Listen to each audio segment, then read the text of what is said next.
Little green frog. Pond, lift a flap.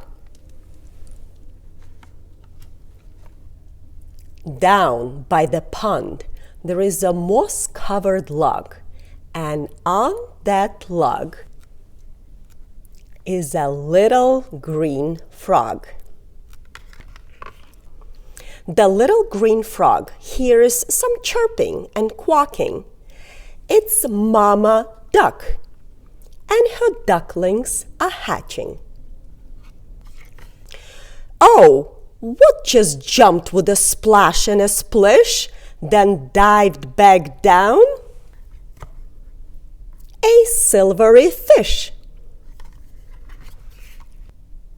In a shade of a willow, a little fawn naps, and under a lily, there is a turtle that snaps.